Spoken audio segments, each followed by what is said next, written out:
Hello, my friends. Jerry Rosa here in the Rosa Stringworks Workshop with vlog number 368. It is Wednesday, December 20th, and a day that's going to be difficult to get through. The visitation is at 12 o'clock, and the service starts at 2 o'clock. I was informed last night that there will be 4 songs during the entire event there, and 3 will be during the service, and 1 will be at the graveside. Unfortunately, mine is at the graveside. So anyway, I don't even think I'll be a part of the music going on during the service. The Gary Haven is kind of running the deal, I guess you'd say, and Gary is kind of handling the music during the service. Him and some other people. I mean, there's several other folks, some from the band, but some that are not actually in the band. But you have seen them on the channel here from time to time. One of them is Gina Huizinga, the fiddle-playing girl that smiles all the time. And the other one is Loretta that you saw a few months ago here on our live show. So there'll be several people singing songs. J.D. Fritchie is another one. He's one of the old-time bluegrassers that really doesn't play much anymore, but he's going to be singing a song also during the service. Then my song will be at the graveside, and fortunately, Beverly has agreed to come and help me out and sing harmony. And she's got to work, unfortunately, but the actual grave site is at the Rolla Cemetery, and so it's just down the road from where she works, and she's going to just cut out for a few minutes during the actual, graveside ceremony there and help me out.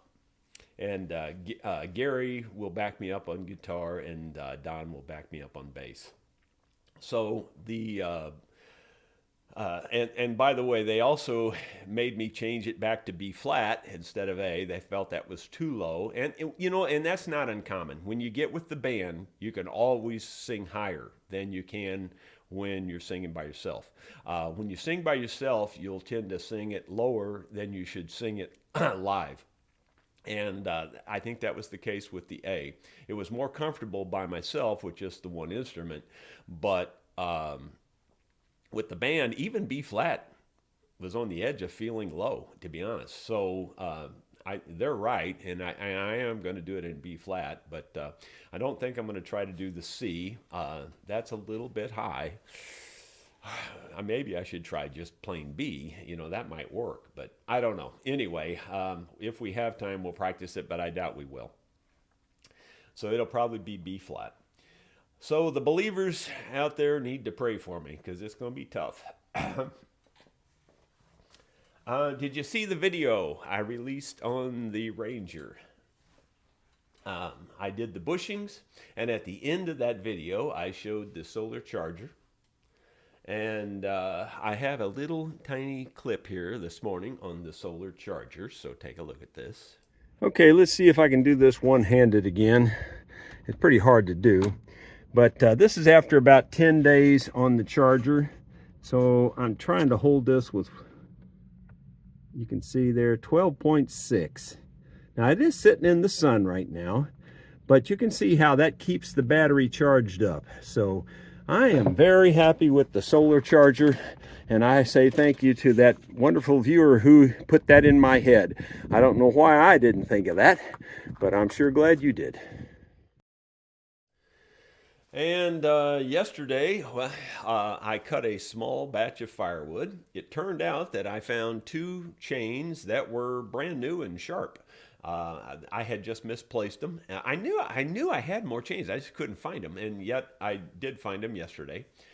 As I was getting all the gear together to sharpen chains, I found the other chains, and I just set them with the other stuff. What happened was I cleared a bunch of stuff out when we did our last live show here in the shop, and that's where they went.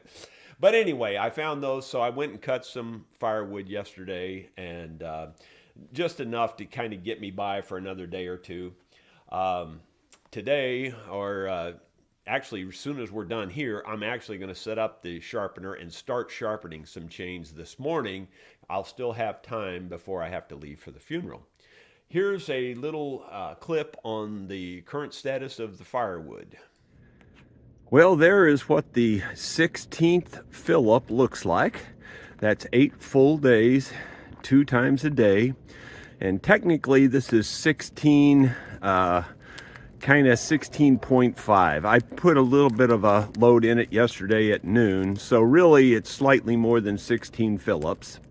You can see there, it don't take long for the wood to catch on if you leave the door open. So I'll shut the door, and that will shut the flame way down. You can see there's barely anything coming out of the chimney. Here's what's left of the pile of wood after 16.5 fill-ups, 8 days. I was hoping to get 2 full weeks out of this, but I'll be lucky to get 10 days out of it. So I think I can fill it up maybe 2 more times. For sure 1 more time, maybe 2. I do have other wood in the background here. This is from Oliver. And yesterday, I cut this much wood just in a few minutes and hauled it in with the Ranger. This is a pretty good sized pile, a little bigger than what Oliver was bringing, I think, but not much bigger. So I've got some wood. It'll get me to the weekend, I think.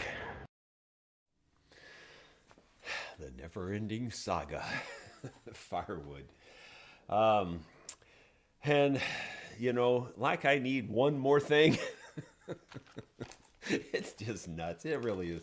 My wife's got a point. I'm starting too many things. But I got this in the mail yesterday, and you might say, well, what is this? Well, this is yet another little project that I need to do. Everything's been neglected. That's the problem. And I have a automotive floor jack in there. It's a 2-ton jack, and it's old. You know, it could be replaced, but for a few dollars, you can put new parts in it, and it'd be just like new.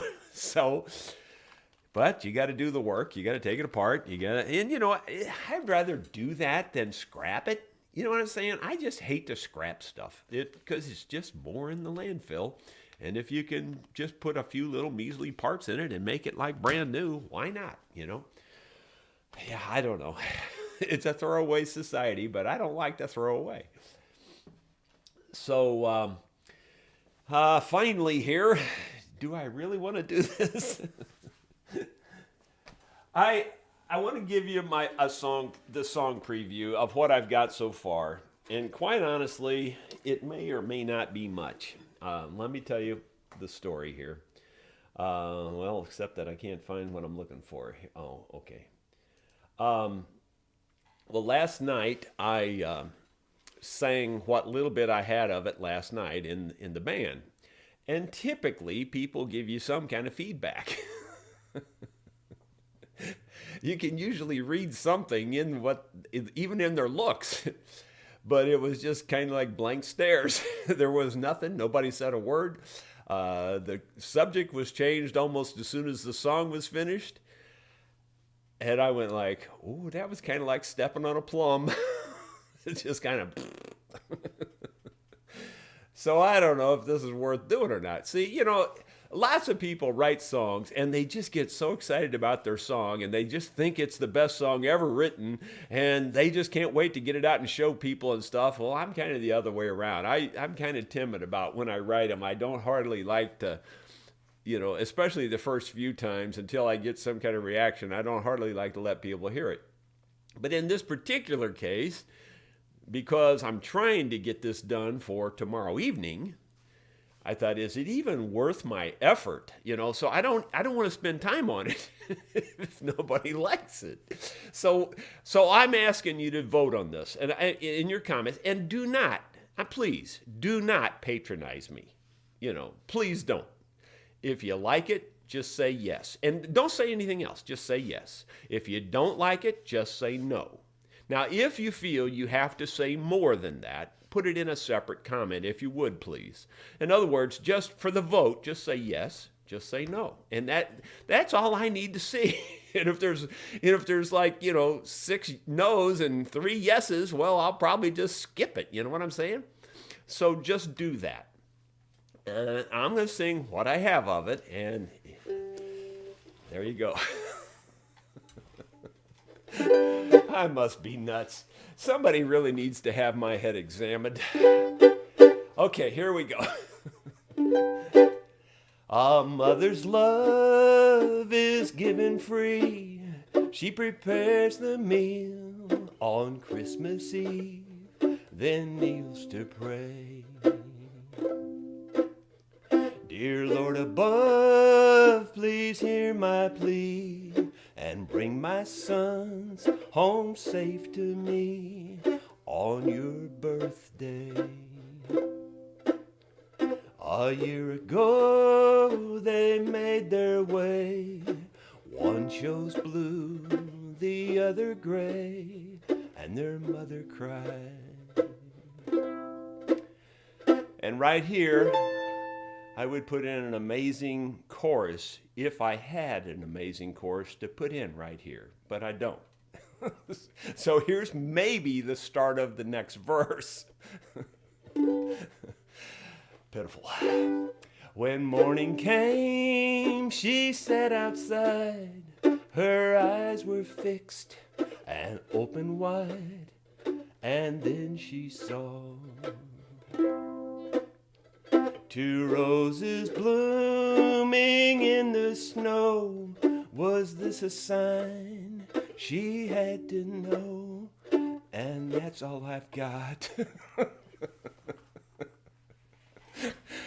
And by the way, that whole second verse was written about, I'm not exaggerating, a minute and a half before we went live. So just say yes or just say no. And then if you want to explain more, put that in another comment. And just let it be that. Now, the only reason I even, I would have just not even done that this morning had it not been for one thing that did happen last night. After we were completely finished and I was packing up, Joyce, one of the ladies that does come to a lot of the jams there, she came up and she says, be sure to finish that song before tomorrow night. So she said that. So that gave me some encouragement, but that was the only encouraging word I heard.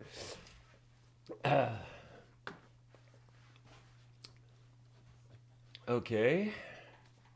Well, they're all yeses. Again, I don't want you to patronize me. If you really don't like it, just say no. It's fine. It ain't going to hurt my feelings one way or the other. So, anyway, let's go to the comments and we'll see where we're at here. Rod Wintler was first to check in again. Hang in there today, Jerry. Well, I'm going to give it my best shot. Boy, it's tough. A guy like me that is very emotional, it's very tough. It just is. Paul Lanier, many prayers are being said. Thank you. Carolyn Fike, thank you. Bill Roach, thank you. Bill Hines, thank you. Dave Hunt from Ontario, thanks for being here, Dave. Tom Armstrong, thank you. Bill Mumbo, good morning. And he says he hopes I'm having fun with my retirement. My second retirement, actually. And if anybody's having fun, I haven't met him yet. Well, don't get me wrong, I enjoy it. I really do. It's just, there is just so much stuff that just keeps jumping up and biting me in the rear end. If it would just, if things could just be okay for a day or two, where I could catch up on a thing or two, but it just don't seem to be that way. Lester Cunningham was the first one live after we went live. Thank you. Lots of prayers, thank you. Jeff Puris, Cup of Cool, Kathy Volz, Dottie Hildebrand, Christia Thomason, and then Chuck Heidbreder there. And then Dottie Hildebrand says, okay, she says, praying for you. Thank you. Appreciate it. Clyde Price, and then Gotta Fly Lee. Jerry, why do you not mix dry wood and green cut wood when you have green cut wood? That is what I do. Oh, that is, why do you think I don't do that? Because I do that. Um, I have some green cut wood there that Oliver brought, but I'm right now just trying to see, I was trying to demonstrate how long 2 trailer loads of wood last. So that's what I'm doing right now. But when I start burning other wood, and there is green wood, I always throw it in about 50-50. But at the moment, I'm just trying to let everybody see, how long 2 full trailer loads of wood, and both of those were very full trailer loads. And you can see they're going to last about 8 or 9 days. That's not very long. And it's not even been that terribly cold. Now, yesterday it was very cold in the morning, but it warmed up to a decent temperature in the afternoon. So, cool, you know. And it wasn't that bad this morning. It was like 38. So that's pretty good. Uh, Renee Carnival, rather hear smoke on the water. I'd rather hear smoke on the water. Well, then you need to go listen to it, because I listen to it and it don't do a thing for me, especially not in my bluegrass genre. And I did listen to a bluegrass version of the tune also that someone sent me, and honestly, that didn't do it for me either. It just ain't my tune, you know. And quite honestly, another song, someone asked for that. Christmas Killarney or Christmas in Killarney, whatever it was. And I listened to that too, and it just ain't me. There's songs that fit your style, fit your voice, fit your mood or whatever. And I tend to gravitate toward those songs. And if they fit you, then they fit you. And if they don't, they don't. And those 2 particular songs that people have suggested, they just don't fit me at all. So, it's not that I'm saying they're bad songs. That's not what I'm saying. They just don't fit me, And it's just like putting on a pair of shoes. Sometimes they fit and sometimes they don't. Well, if a song fits you, if it strikes some emotion in you, if it makes you feel a certain way, those are the songs you want to sing. And those don't do it for me. So there you go. Ben Boyd says he'd like to see more tempo. Yeah, and Kathy Vol says, I hope both sons come home. Most everybody said yes, and there's a few yes buts.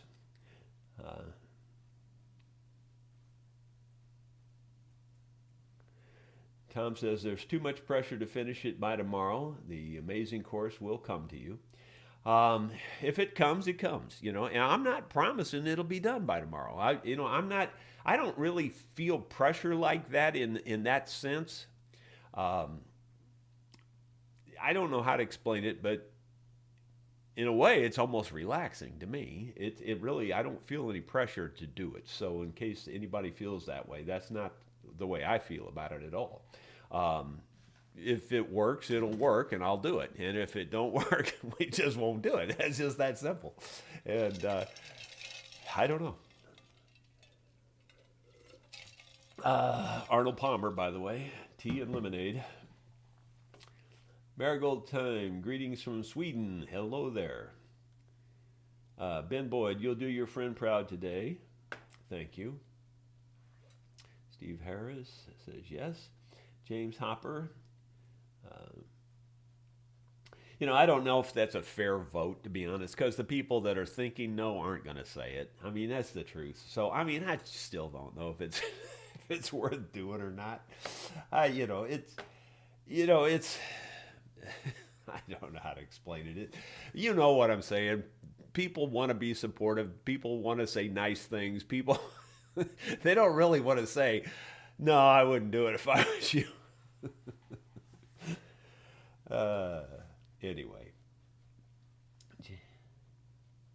James Hopper, Beaver Retriever. Jerry, did you check the inside CV boot on your side-by-side? It was torn. Yeah, I know that. Yeah, they are. I don't know. Those are a pain to change on that thing. So I don't know if I care, to be honest with you. Um, it's pretty old, and it may be that I'll replace the whole rear end on it one of these days. You just never know. But I definitely get it. I definitely should do something with it, but it's a pain to fix because you got to take it all apart to fix that, and I didn't have that part when I did all the other stuff. Um, Bill Dedrick, Jerry, what occupation did JR have before buying the farm next to yours? Well, I'll be honest with you, I'm beginning to wonder if the boy has still got his job because he's home an awful lot right now. But he has been working at Fort Leonard Wood, and I'm afraid that he's quit his job and he doesn't want to tell me. That's what I'm afraid of. But anyway, he has been working at Fort Leonard Wood. He was the kind of like a building inspector kind of guy type thing, quality control sort of over a lot of things out there. I don't really know the specifics, but that's what he's been doing for the last quite a few years actually. So I kind of hope he hasn't quit his job to depend on YouTube. YouTube is really good, but it's just like anything. It could go away tomorrow, and there's no benefits with YouTube either. Um, the Dirty Knobs, are you talking smoke on water about World War II?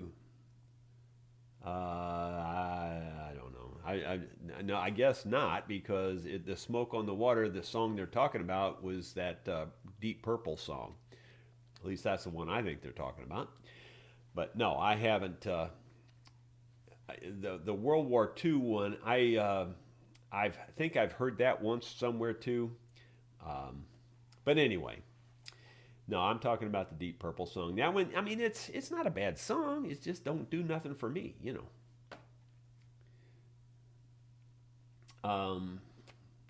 Dottie Hildebrand, when you are writing a song, do you work better under pressure or not? Um, I don't generally ever have any pressure,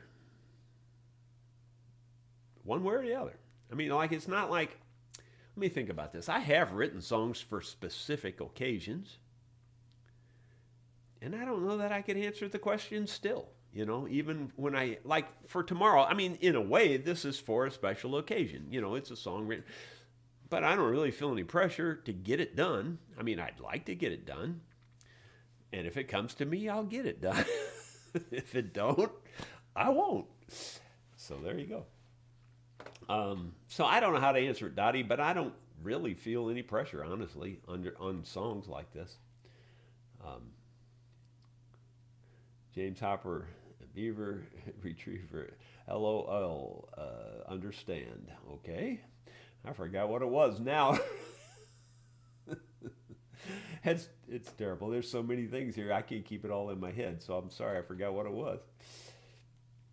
Um, let's see. Clyde Price. Colors don't affect a mother's love.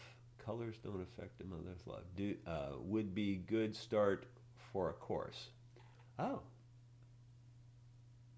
Not bad. Not bad at all. Really, not bad at all. Ben Boyd, do you do the song if it's finished?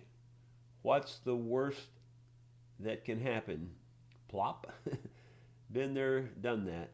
The show goes on. Yeah. It's I've written, I'm sure, way over 100 songs. Way over that. Do I think they're all great? Nope, not at all. I mean, sometimes I think they're going to be really good as I'm writing them, and then they just kind of fizzle out, I mean, I get them done, and they just don't work. And a lot of times I don't ever play them for anybody. And oddly enough, some of the songs that I never did care for are songs that other people seem to like, So you never know what's going to go over good. Just like this song this morning. I mean, I don't know. Is it any good or not? I don't know. It's okay, I guess. It's not a bad poem in a way. I don't know. It's hard to say. It really is. And I'm not just saying that, I'm not fishing for compliments. I'm trying to be as honest with you as I can be. And I know, I've taken enough psychology classes to know that people don't want to deliver the bad news. So the people that are voting no are probably voting silently. They're just not voting. So I don't know. Anyway. Cup of cool. Let's see, I'd tell you no in a minute, but I really liked it. Well, thank you. Can you pick up the tempo on it? Yeah. Yeah, there's a second comment on the tempo. Maybe, a little, maybe. Yeah, I'm not sure. We'll see.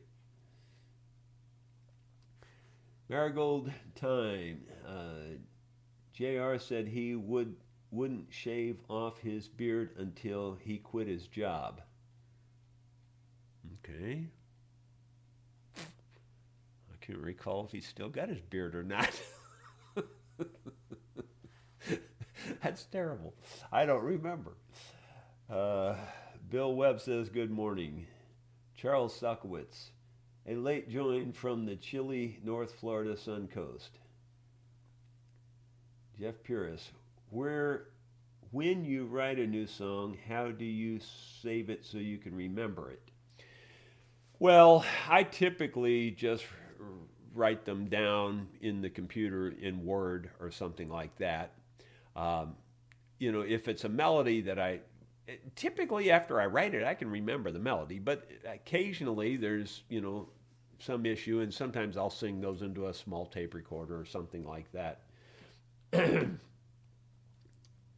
But I just typically just write them in Word and just have a whole separate file of songs that I've written in Word. Now, a lot of the songs I wrote were a long time ago, and they're not in Word, and a lot of those I've forgotten. I've just lost them. There's a couple that I wish I could remember, but I can't remember them. So there you go. Like, for instance, the other silly song that I wrote. You've heard my silly song about have you ever wished you were somewhere else, but when you got there, you wished you weren't. You've heard that silly song. But another silly song that I wrote, but I have completely lost, is Utter Destruction. And it was about a guy on a milk farm, and he's milking cows. Utter destruction. And it was a pretty funny song, I thought. At least at the time, I thought so. But it's gone. I don't have it anymore. So there you go. Charles Salkowitz, morning. Also, Yolanda's recent videos rock. Well, great. I haven't seen the recent ones, probably. Christia Thomason, Jerry, we chatsters are an opinionated bunch. We'll be truthful. Well, thank you. James, Jeff, if you already wrote it down, there would be none to save what? If you already wrote it down, there would be none to save what? I don't know what that means at all. Sorry. Marigold time. He shaved. Uh-oh. Oh my gosh. So there you go. What is Fort Leonard Wood, where JR worked? Fort Leonard Wood is almost what it sounds like. It's a Army base. Leonard Wood was the apparent. I don't know the story, so I'll screw this up. But some high-ranking person that the fort was named after Leonard Wood. I think he was some sort of a general, but I don't really know, to be honest with you. He may have been a medal winner. What do you call that? The big medal? I don't know. I don't know. I don't really know why they named it that, but I know it's named after a man. But it is an Army base. And it's not very far from here. I mean, you could throw a rock 3 or 4 times and hit it. No, not really. It's about, I don't know, as the crow flies, probably about 12 or so miles from here. Wavy Gravy, Jerry, my mother-in-law said she'd cut off her beard if I got a job. That's funny. Uh, but what about her horns? Did she say she'd get rid of those? Okay, now you can start sending me the hate mail, ladies. Oh my gosh. I need to laugh today. I really do. Good morning, Jerry, from Blackjack Guitar. Let's see, Jeff Pierce. What I mean is that a fully developed song can exist in your head without being physically written down. Yeah, that's true. Yeah, sort of, kind of. It didn't always work that way. The songs that I have the most trouble remembering the words to are the songs that I write. It's just always been that way with me. I don't generally have any trouble remembering the words to songs that are, that I got from somebody else. But I do have trouble remembering the words to the songs that I write, unless I do them a lot. If I do them a lot, it's not a big deal. But, Bill Webb says yes. Okay, Bill. I'm just going to put it on Bill's shoulders then. If I do get it finished and do it, it's all on Bill's shoulders.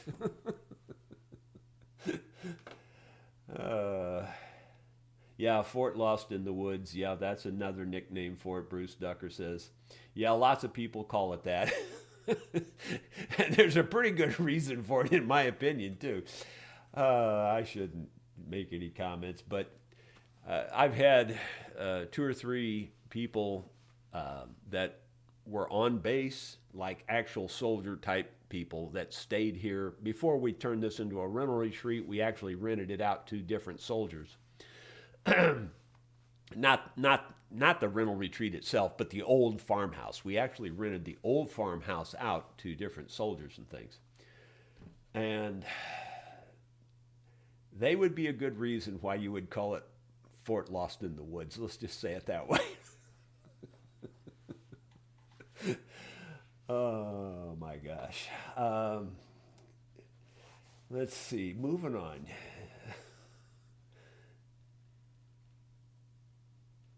Yeah, James says that's, pencil and paper come into play. Yeah, in the old days they did. Not so much anymore. A lot of times, if I'm really, if I'm out, I'll say the words into here and just put it on a notepad in here or something in the smartphone. If I've got some words, like if I'm driving and some good lines for this song come to me, I'll put them, down in the notepad there or something. DE, Jerry, you should mention to Yolanda that she should put cover in the title of her videos. I am concerned that if she doesn't, she may get copyright strikes once she has enough subscribers. Well, okay, I get your point. I never put cover in my videos. I never do. Like we do those live shows and we do all those different songs. And YouTube has an algorithm, trust me, that goes through every song that you do. And it doesn't give you, people get confused between copyright strike and copyright sharing or sharing the revenue on a copyrighted song. We have shared the revenue on a gazillion copyrighted songs. I don't think it's totally fair that they get half the revenue on a video when you use one of their songs, but they do, or they get some percentage. I don't know if it's half, but they get a percentage. So that's not a copyright strike, though. And so she doesn't really have to say cover, I don't think. I think the cover thing is more of a courtesy thing. It might be etiquette, if you will, but you don't have to do that, I don't think, to avoid a copyright strike. At least that's been my experience, and I've done a gazillion songs, so I've never had a problem. Well, except the last live one we did, and again, the last live show we did, which was the last Thursday of last month, it would not let me monetize the video at all. So none of those songs got any benefit at all, and neither did we. And the only reason I could think of that is that the algorithm jumped on those karaoke tunes of Yolanda's, and those karaoke things may have been barred from any kind of revenue sharing or anything. It could have, it could be that. That's the only thing I can think of, because, again, I get on that rant because it's the programmer's fault. I mean, if your program is smart enough to know, then just say what you know. It's just that dang simple. If you're smart enough to do X, Y, Z, then just explain X, Y, Z and explain what it means and why you're doing it. But no, they don't do that. They just say, this video is not eligible for monetization. That's all it says. And there's nothing else, and you can't do nothing about it. And you can't know why it's not eligible. Nothing. And that's so stupid. That is so stupid. The programmers that did that and the people responsible for that are absolutely just totally asinine. And I hope they see this. I pray they see this. They're just asinine. There you go.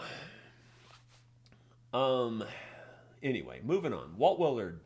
Good morning, Jerry. Yes, go with it. Okay, well, thank you. Are you familiar with Oliver Anthony's music?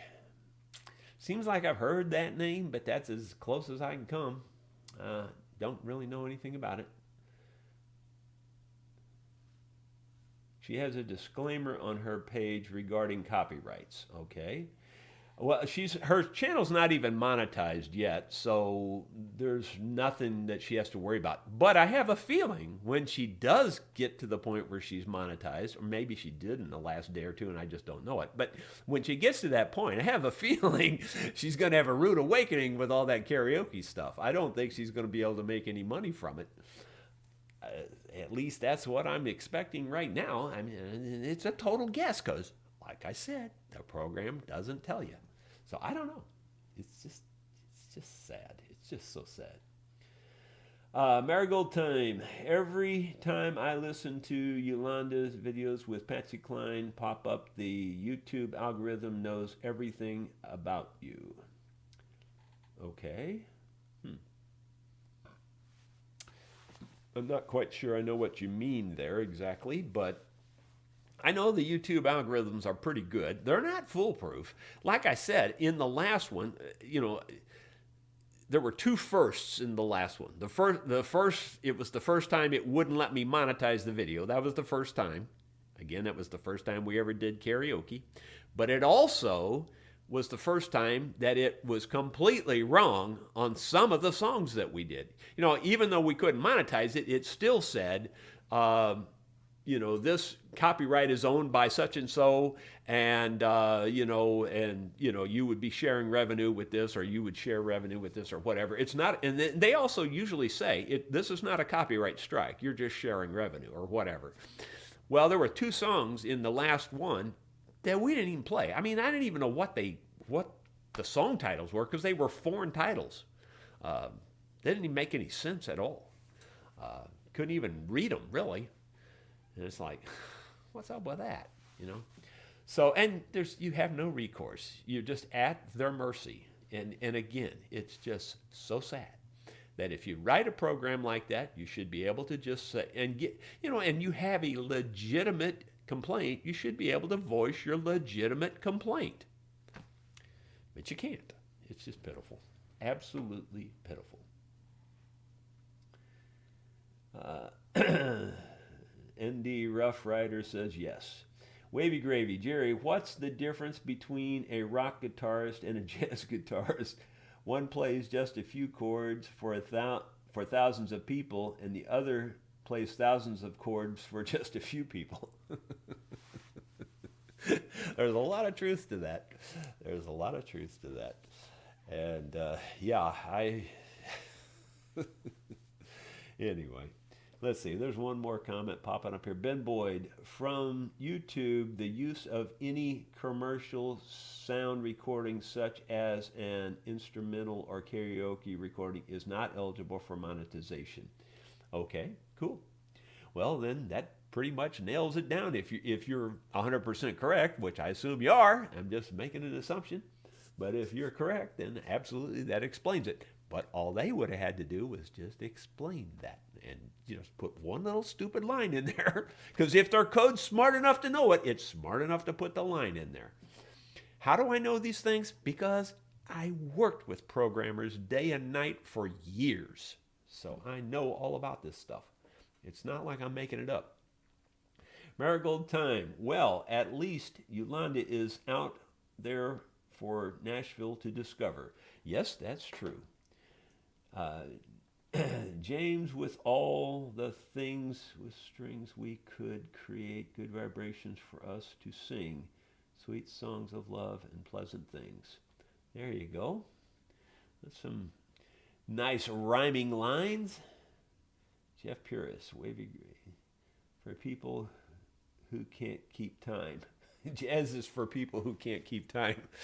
Yeah, everybody jokes about the jazz thing, and you just play something for 16 beats and then you change chords. I don't know. There's just lots of silly jokes about jazz, but I like.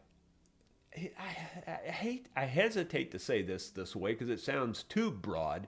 I like almost any kind of music if you can whistle or hum it or sing it.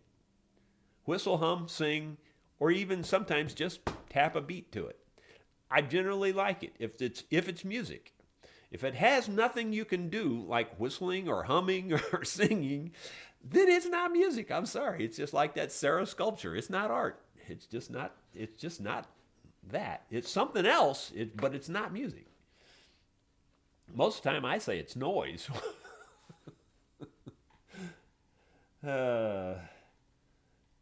Bob's, is Yolanda going to try out for American Idol? I have no idea on that. It would be cool if she did. Now that you brought that up, what's the other one? The Voice, I think it is. There's 2 or 3 of those. The Voice, I think. And now I can't think of the girl's name. You know me and names. But there's a girl, like a 16-year-old girl, I think, or maybe she's only 15. She's real country. And she's from Missouri. Can't think of the name of the town. Bolivar, Missouri? That's probably not right. Anyway, Leon has played music with her a lot. Leon, the banjo player in our band. And I don't know where she stands today, but she was headed toward the top 4 or 5, at one point, is the last I had heard. I don't know where she stands now. But anyway, so we do have a tie to people like that, if you will. Or Leon does, anyway. Anyway, I guess that's it, guys. Well, there was one more popped up here. Backstory, family history says, ever listen to Alison Krauss and Robert Plant from Led Zeppelin play together? Great and unlikely pairing. Well, Alison and I were friends for years before she got famous. We used to jam together quite a bit, played music together. I like to tell the story where we were, this was in her early days of becoming famous, so she wasn't real famous yet, but she was already on the charts and people knew about her really well in these early days. She was already a national act, and she was booked to open at a real ritzy shopping mall in the St. Louis area, Frontenac Mall, and it's one of those real high dollar malls, where they have all the high dollar stores like Neiman Marcus and some other bigger stores like that. Well, anyway, it was a grand opening, and so her band was booked to play this thing, and they had a big stage set up. It was a big deal. and hundreds and hundreds of people were there in the audience, and I walked by the stage there, and Allison saw me, and I told Sue that I knew her, and Sue's going, yeah, right, sure. So she waves at me and she says, hey, Jerry, come backstage later. So I went backstage and talked to her. So it impressed my wife anyway.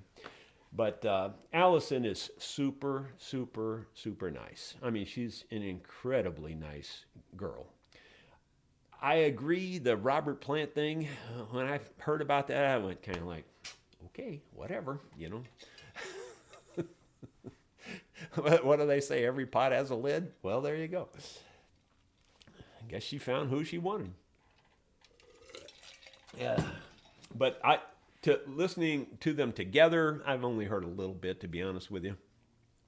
I've often said Alison Krauss, and I stand by this, as far as I'm concerned, she's the best female singer in female singing history.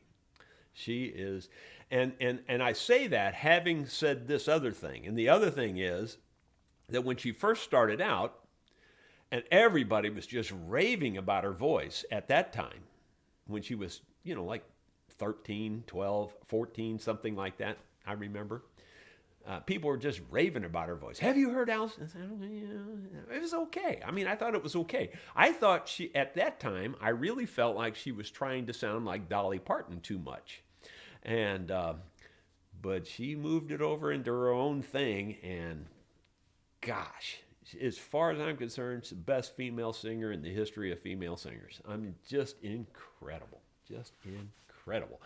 And the other thing about Allison is she seriously is, and I mean this in all seriousness, she is seriously one of the best fiddle players on the planet. But nobody cares because of her voice. But she can play fiddle with anybody and keep up with anybody and plays circles around 90% of anybody. She's an incredible fiddle player. And nobody cares because of her voice. It's just incredible. Just incredible. Well, there you go. Yeah, and you've heard me say that, Jeff. I've said that many times, that if the angels in heaven don't sound as good as Allison, I'm coming back. I've said that a lot of times. As far as I'm concerned, there's nobody that can keep up with her. There's lots of great women singers. Golly, there's tons of them. But nobody tops Allison as far as I'm concerned. She's right at the top. So there you go. That's all we got today. Let me just check this last one here. Wavy Grave says, Allison's on loan from heaven. I believe that. Their live version of Battle of Evermore is amazing on YouTube. Okay. Well, thank you guys. Again, thanks for the prayers. I'm going to do my best to try to hold it together, but man, that's going to be tough. I'll see you tomorrow.